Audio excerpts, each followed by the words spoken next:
Hello friends, ಎಲ್ರಿಗೂ ನಮಸ್ಕಾರ. ನೋಡಿ, ಸ್ಟೇಟ್ ಬ್ಯಾಂಕ್ ಆಫ್ ಇಂಡಿಯಾದಲ್ಲಿ ಒಂದು ರಿಕ್ವೈರ್ಮೆಂಟ್ ಸಂಬಂಧಪಟ್ಟಂತೆ ಇಲ್ಲಿ ನೋಟಿಫಿಕೇಷನ್ ಹೊರಡಿಸಿದ್ದಾರೆ. ನೋಡಿ, ಮೊದಲನೇದಾಗಿ ನಾವು ಇಲ್ಲಿ ಪೋಸ್ಟ್ ಸಂಬಂಧಪಟ್ಟಂತೆ ನೋಡೋದಾದರೆ ಜೂನಿಯರ್ ಅಸೋಸಿಯೇಟ್ ಅಥವಾ ಕಸ್ಟಮರ್ ಸಪೋರ್ಟ್ ಆ್ಯಂಡ್ ಸೇಲ್ಸ್ ಹುದ್ದೆಗೆ ಸಂಬಂಧಪಟ್ಟಂತೆ ರಿಕ್ವೈರ್ಮೆಂಟನ್ನು ಹೊರಡಿಸಿದ್ದಾರೆ. ನೋಡಿ, ಇದರ ಒಂದು ಅಪ್ಲಿಕೇಶನ್ ಡೇಟ್ ಬಂದು 6/8/2025ಕ್ಕೆ ಓಪನ್ ಆಗಿದ್ದು, ಇನ್ನು ಲಾಸ್ಟ್ ಡೇಟ್ ಬಂದು 26/8/2025ಕ್ಕೆ ಲಾಸ್ಟ್ ಡೇಟ್ ಇರುತ್ತೆ. ಓಕೆ, ಮತ್ತು ಇವರು ನಿಮಗೆ ಪ್ರಿಲಿಮಿನರಿ ಎಕ್ಸಾಮ್ ಮತ್ತು ಮೇನ್ ಎಕ್ಸಾಮ್ ಯಾವಾಗ ಕಂಡಕ್ಟ್ ಮಾಡ್ತೀವಿ ಅಂತಲೂ ಕೂಡ ತಿಳಿಸಿದ್ದಾರೆ. ನೋಡಿ, ಪ್ರಿಲಿಮಿನರಿ ಎಕ್ಸಾಮ್ ಬಂದು ನಿಮಗೆ ಸೆಪ್ಟೆಂಬರ್ 2025ಕ್ಕೆ ಕಂಡಕ್ಟ್ ಮಾಡ್ತೀವಿ ಅಂತ ತಿಳಿಸಿದ್ದಾರೆ. ಹಾಗೂ ಮೇನ್ ಎಕ್ಸಾಮ್ ಬಂದು ನವೆಂಬರ್ 2025ಕ್ಕೆ ಮೇನ್ ಎಕ್ಸಾಮ್ ನಿಮಗೆ ಕಂಡಕ್ಟ್ ಮಾಡ್ತೀವಿ ಅಂತ ಜಸ್ಟ್ ತಾತ್ಕಾಲಿಕವಾಗಿ ಇವರು ನಿಮಗೆ ತಿಳಿಸಿದ್ದಾರೆ.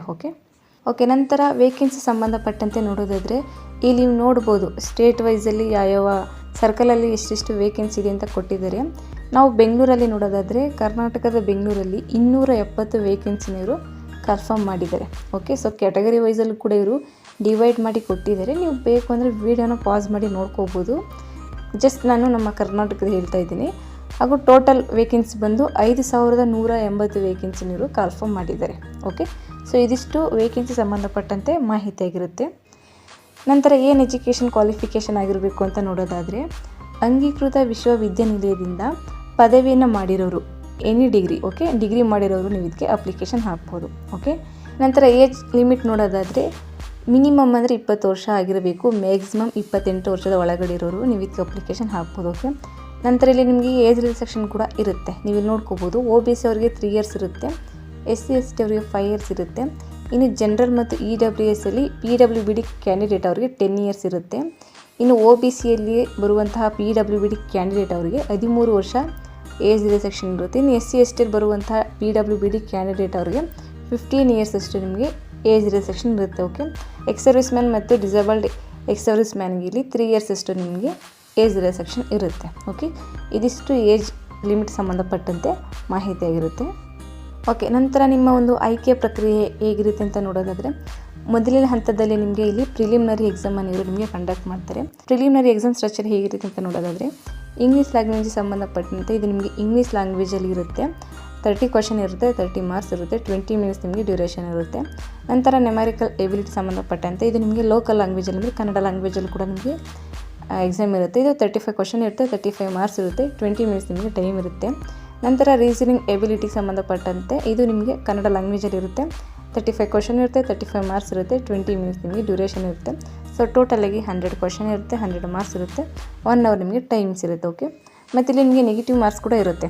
4/1 ಅಷ್ಟು ನಿಮಗೆ ನೆಗೆಟಿವ್ ಮಾರ್ಕ್ಸ್ ಕೂಡ ನಿಮಗೆ ಇರುತ್ತೆ. ಓಕೆ, ಸೊ ಇದಿಷ್ಟು ಪ್ರಿಲಿಮಿನರಿ ಎಕ್ಸಾಮ್ ಸಂಬಂಧಪಟ್ಟಂತೆ ಎಕ್ಸಾಮ್ ಸ್ಟ್ರಕ್ಚರ್ ಹೇಗಿರುತ್ತೆ ಅಂತ ತಿಳಿಸಿದ್ದೀನಿ. ನಂತರ ಮೇನ್ ಎಕ್ಸಾಮ್ ಸ್ಟ್ರಕ್ಚರ್ ಹೇಗಿರುತ್ತೆ ಅಂತ ನಾವು ನೋಡೋದಾದರೆ ಇಲ್ಲಿ ಜನರಲ್ ಇಂಗ್ಲೀಷ್ ಅಥವಾ ಫೈನಾನ್ಷಿಯಲ್ ಅವೇರ್ನೆಸ್ ಸಂಬಂಧಪಟ್ಟಂತೆ ನಿಮಗೆ 50 ಕ್ವಶನ್ ಇರುತ್ತೆ, 50 ಮಾರ್ಕ್ಸ್ ಇರುತ್ತೆ, 35 ಮಿನಿಟ್ಸ್ ನಿಮಗೆ ಡ್ಯೂರೇಷನ್ ಇರುತ್ತೆ. ಓಕೆ, ಇದು ನಿಮಗೆ ಲೋಕಲ್ ಲ್ಯಾಂಗ್ವೇಜ್ ಅಂದರೆ ಕನ್ನಡ ಲ್ಯಾಂಗ್ವೇಜಲ್ಲೂ ಕೂಡ ನಿಮಗೆ ಅವಕಾಶ ಇರುತ್ತೆ ಬರೆಯೋಕ್ಕೆ. ನಂತರ ಜನರಲ್ ಇಂಗ್ಲೀಷ್ ಸಂಬಂಧಪಟ್ಟಂತೆ ಇದು ನಿಮಗೆ ಇಂಗ್ಲೀಷ್ ಲ್ಯಾಂಗ್ವೇಜಲ್ಲಿ ಮಾತ್ರ ಕ್ವಶನ್ ಇರುತ್ತೆ. ಓಕೆ, ಇಲ್ಲಿ ನಿಮಗೆ 40 ಕ್ವಶನ್ ಇರುತ್ತೆ, 40 ಮಾರ್ಕ್ಸ್ ಇರುತ್ತೆ, 35 ಮಿನಿಟ್ಸ್ ನಿಮಗೆ ಡ್ಯೂರೇಷನ್ ಇರುತ್ತೆ. ನಂತರ ಕ್ವಾಂಟಿಟೇಟಿವ್ ಆಪ್ಟಿಟ್ಯೂಡ್ ಸಂಬಂಧಪಟ್ಟಂತೆ 50 ಕ್ವಶನ್ ಇರುತ್ತೆ, 50 ಮಾರ್ಕ್ಸ್ ಇರುತ್ತೆ, 45 ಮಿನಿಟ್ಸ್ ನಿಮಗೆ ಟೈಮಿಂಗ್ಸ್ ಇರುತ್ತೆ. ನಂತರ ರೀಸನಿಂಗ್ ಎಬಿಲಿಟಿ ಮತ್ತು ಕಂಪ್ಯೂಟರ್ ಆಪ್ಟಿಟ್ಯೂಡ್ಗೆ ಸಂಬಂಧಪಟ್ಟಂತೆ 50 ಕ್ವಶನ್ ಇರುತ್ತೆ, 50 ಮಾರ್ಕ್ಸ್ ಇರುತ್ತೆ, 45 ಮಿನಿಟ್ಸ್ ನಿಮಗೆ ಟೈಮಿಂಗ್ಸ್ ಇರುತ್ತೆ. ಓಕೆ, ಸೊ ಟೋಟಲಿಗೆ ಇಲ್ಲಿ 190 ಕ್ವಶನ್ ಇರುತ್ತೆ, 200 ಮಾರ್ಕ್ಸ್ ಇರುತ್ತೆ, 2 ಅವರ್ 40 ಮಿನಿಟ್ಸ್ ಅಷ್ಟು ನಿಮಗೆ ಟೈಮಿಂಗ್ಸ್ ಇರುತ್ತೆ. ಓಕೆ, ಸೊ ಇಲ್ಲೂ ಸಹ ನಿಮಗೆ ನೆಗೆಟಿವ್ ಮಾರ್ಕ್ಸ್ ಇರುತ್ತೆ. ಇಲ್ಲಿ 4/1 ಅಷ್ಟು ನಿಮಗೆ ನೆಗೆಟಿವ್ ಮಾರ್ಕ್ಸ್ ಕೂಡ ಇರುತ್ತೆ. ಓಕೆ, ಸೊ ಇದಿಷ್ಟು ಮೇನ್ ಎಕ್ಸಾಮ್ ಸಂಬಂಧಪಟ್ಟಂತೆ ಎಕ್ಸಾಮ್ ಸ್ಟ್ರಕ್ಚರ್ ಇದಾಗಿರುತ್ತೆ. ಸೊ ನಂತರ 3ನೇ ಹಂತದಲ್ಲಿ ನಿಮಗೆ ಲೋಕಲ್ ಲ್ಯಾಂಗ್ವೇಜ್ ಸಂಬಂಧಪಟ್ಟಂತೆ ಟೆಸ್ಟ್ ಇರುತ್ತೆ. ನೀವು ಅದರ ಒಂದು ಪ್ಯಾಟ್ರನ್ ಇಲ್ಲಿ ನೋಡ್ಬೋದು. ನಾನ್ ವೇರ್ಬಲ್ ಟೆಸ್ಟಲ್ಲಿ ನಿಮಗೆ ಆಬ್ಜೆಕ್ಟಿವಲ್ಲಿ 3 ಪ್ಯಾಸೇಜಸ್ ಇರುತ್ತೆ. ಅಲ್ಲಿ ನಂಬರ್ ಆಫ್ ಕ್ವಶನ್ಸ್ ಬಂದು ನಿಮಗೆ 15 ಇರುತ್ತೆ, ಮ್ಯಾಕ್ಸಿಮಮ್ ಮಾರ್ಕ್ಸ್ ಬಂದು 15 ಇರುತ್ತೆ. ನಂತರ ಸಬ್ಜೆಕ್ಟಿವಲ್ಲಿ ನಂತರ ನಂಬರ್ ಆಫ್ ಪ್ಯಾಸೇಜಸ್ ಬಂದು 3 ಇರುತ್ತೆ, ನಂಬರ್ ಆಫ್ ಕ್ವಶನ್ ಬಂದು 15 ಇರುತ್ತೆ, ಮ್ಯಾಕ್ಸಿಮಮ್ ಮಾರ್ಕ್ಸ್ ಬಂದು 15 ಇರುತ್ತೆ. ಓಕೆ, ನಂತರ ವೇರ್ಬಲ್ ಟೆಸ್ಟಲ್ಲಿ ನಿಮಗೆ 20 ಮಾರ್ಕ್ಸ್ ಇರುತ್ತೆ. ಓಕೆ, ಮ್ಯಾಕ್ಸಿಮಮ್ ಆಗಿ 3ನೇ ಹಂತ ಲೋಕಲ್ ಲ್ಯಾಂಗ್ವೇಜ್ ಸಂಬಂಧಪಟ್ಟಂತೆ ಇರುತ್ತೆ. ಇಲ್ಲಿ ನೀವು ನೋಡ್ಬೋದು ನಿಮಗೆ ಎಕ್ಸಾಮ್ ಒಂದು ಮೀಡಿಯಮ್ ಬಂದು ಇಂಗ್ಲೀಷ್, ಹಿಂದಿ ಮತ್ತು ಕನ್ನಡ ಈ 3 ಲ್ಯಾಂಗ್ವೇಜಲ್ಲಿ ಕೂಡ ನೀವು ಎಕ್ಸಾಮ್ ಬರೀಬೋದು. ಬಟ್ ನೀವು ಅಪ್ಲಿಕೇಶನ್ ಹಾಕಬೇಕಂದ್ರೆ ನೀವು ಲ್ಯಾಂಗ್ವೇಜನ್ನು ಅಲ್ಲೇ ಸೆಲೆಕ್ಟ್ ಮಾಡಿರಬೇಕಾಗುತ್ತೆ. ನಂತರ ನಿಮ್ಮ ಒಂದು ಪೇ ಸ್ಕೇಲ್ ಎಷ್ಟು ಇರುತ್ತೆ ಅಂತ ನೋಡೋದಾದರೆ ತಿಂಗಳಿಗೆ 24,050 ರೂಯಿಂದ 64,480 ತನಕ ನಿಮ್ಮ ಒಂದು ಮಂತ್ಲಿ ಸ್ಯಾಲ್ರಿ ಇರುತ್ತೆ. ಓಕೆ, ನಂತರ ಫೀಸ್ ಸಂಬಂಧಪಟ್ಟಂತೆ ನೋಡೋದಾದರೆ ಮೊದಲನೇದಾಗಿ ಇದು ನಾನ್ ರಿಫಂಡಬಲ್ ಆಗಿರುತ್ತೆ. ಓಕೆ, ಇದು ನಿಮಗೆ ರೀಫಂಡ್ ಆಗೋಲ್ಲ. ನಂತರ ಇಲ್ಲಿ SC ST PWBD ಮತ್ತು ಎಕ್ಸ್ ಸರ್ವಿಸ್ ಮ್ಯಾನ್ ಮತ್ತು ಡಿಸೇಬಲ್ ಎಕ್ಸ್ ಸರ್ವಿಸ್ ಮ್ಯಾನ್ ಅವ್ರಿಗೆ ಫೀಸ್ ಇರೋದಿಲ್ಲ. ಇನ್ನು ಉಳಿದಿನ್ನು ಜನರಲ್ OBC EWS ಅವರಿಗೆ 750 ರುಪೀಸ್ ಅಷ್ಟು ನಿಮಗೆ ಫೀಸ್ ಇರುತ್ತೆ. ಓಕೆ, ಇದು ನಾನ್ ರಿಫಂಡಬಲ್ ಆಗಿರುತ್ತೆ. ನೀವು ಆನ್ಲೈನ್ ಮೂಲಕ ನೀವು ಪೇ ಮಾಡ್ಕೋಬೋದು. ಓಕೆ, ಮತ್ತು ನೀವು ಇದಕ್ಕೆ ಅಪ್ಲಿಕೇಶನ್ ಹಾಕಬೇಕು ಅಂದರೆ www.sbi.co.in ಕೆರಿಯರ್ಸ್ ಅಥವಾ ಕರೆಂಟ್ ಓಪನಿಂಗ್ಸ್ ಈ ಒಂದು ಅಫಿಷಿಯಲ್ ವೆಬ್ಸೈಟ್ಗೆ ಹೋಗಿ ನೀವು ಇದ್ರ ಬಗ್ಗೆ ಇನ್ನೂ ಹೆಚ್ಚಿನ ಮಾಹಿತಿ ತಗೋಬೋದು ಮತ್ತು ನೀವು ಅದರ ಒಂದು ಅಫಿಷಿಯಲ್ ವೆಬ್ಸೈಟ್ ಮೂಲಕ ನೀವು ಅಪ್ಲಿಕೇಶನ್ ಹಾಕ್ಬೋದು. ಓಕೆ, ನಿಮಗೆ ಬೇಕು ಅಂದರೆ ನಾನು ಈ ಒಂದು ವಿಡಿಯೋ ಡಿಸ್ಕ್ರಿಪ್ಷನಲ್ಲಿ ಲಿಂಕ್ ಕೊಟ್ಟಿರ್ತೀನಿ. ಈ ಲಿಂಕ್ ಕ್ಲಿಕ್ ಮಾಡಿಕೊಂಡು ನೀವು ಡೈರೆಕ್ಟಾಗಿ ನೀವು ಅಪ್ಲೈ ಮಾಡ್ಕೋಬೋದು. ಓಕೆ, ನಂತರ ಎಕ್ಸಾಮ್ ಸೆಂಟರ್ ಪ್ರಿಲಿಮಿನರಿ ಎಕ್ಸಾಮ್ ಆಗಿರ್ಬೋದು, ಮೇನ್ ಎಕ್ಸಾಮ್ ಆಗಿರ್ಬೋದು. ಎಕ್ಸಾಮ್ ಸೆಂಟರ್ ಎಲ್ಲಿರುತ್ತೆ ಅಂತ ನೋಡೋದಾದರೆ ಕರ್ನಾಟಕದಲ್ಲಿ ಬೆಂಗಳೂರು, ಬೆಳಗಾಂ, ದಾವಣಗೆರೆ, ಗುಲ್ಬರ್ಗ, ಹುಬ್ಳಿ, ಧಾರವಾಡ, ಮಂಗಳೂರು, ಮೈಸೂರು, ಶಿವಮೊಗ್ಗ, ಉಡುಪಿ.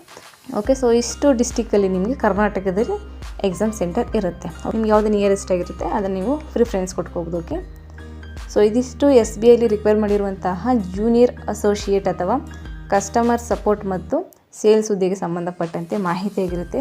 ಸೊ ತುಂಬ ಜನ ಬ್ಯಾಂಕಿಂಗಲ್ಲಿ ಕೆಲಸ ಮಾಡೋಕ್ಕೆ ಇಷ್ಟಪಡ್ತೀರಾ, ಹಾಗೂ ನಿಮ್ಮ ಫ್ರೆಂಡ್ಸ್ ಯಾರಾದರೂ ಬ್ಯಾಂಕಿಂಗ್ ಎಕ್ಸಾಮ್ಗೆ ಓದ್ತಾ ಇದ್ದರೆ ಅವ್ರಿಗೆ ಈ ವಿಡಿಯೋನ ಶೇರ್ ಮಾಡಿ, ಅವ್ರಿಗೆ ಯೂಸ್ಫುಲ್ ಆಗುತ್ತೆ.